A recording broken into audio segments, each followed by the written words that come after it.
മലയാളികൾ സാധാരണയായിട്ട് ചോറ് കഴിക്കുന്നവരാവും, രാവിലെ ദോശ കഴിക്കുന്നവരാവും. ഇത്തരം ആളുകളൊക്കെ പലപ്പോഴും ഇതിന് പകരമായിട്ട് ചപ്പാത്തിയോ അല്ലെങ്കിൽ ഓട്സോ രാഗിയോ ചാമയോ ഇങ്ങനെയൊക്കെ കഴിക്കണം കാണാറുണ്ട് അല്ലേ. യഥാർത്ഥത്തിൽ അരി എടുക്കുകയാണെന്നുണ്ടെങ്കിൽ തവിടോട് കൂടിയുള്ള അരിയല്ല, റിഫൈൻ ചെയ്തിട്ടുള്ള അരി. അതാണെങ്കിൽ 100% ഒരു കാർബോഹൈഡ്രേറ്റ് ആണെന്ന് വിചാരിക്കും. ഓക്കെ, അവിടെയുള്ള അരിയും ഏകദേശം ഒരു 90% മേലെ എന്തായാലും കാർബോഹൈഡ്രേറ്റ് ഉണ്ടാവും. അതിൽ ഫൈബർ ഉണ്ട് എന്നുള്ളതാണ് ഇതിലൊരു ഗുണം.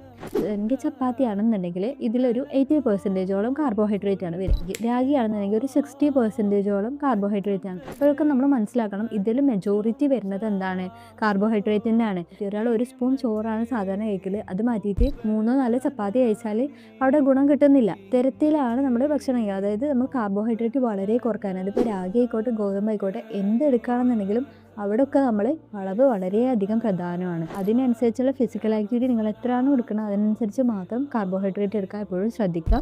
ഡയറ്റോ കാര്യങ്ങൾ എന്തെങ്കിലും ചെയ്യുകയാണെന്നുണ്ടെങ്കിൽ കറക്റ്റായിട്ട് ഒരു ഡോക്ടറോട് ചോദിച്ചിട്ടോ അല്ലെങ്കിൽ ഒരു ന്യൂട്രീഷനിസ്റ്റിൻ്റെ ഗൈഡൻസോട് കൂടിയൊക്കെ ചെയ്യാൻ വേണ്ടിയിട്ട് ശ്രദ്ധിക്കുക.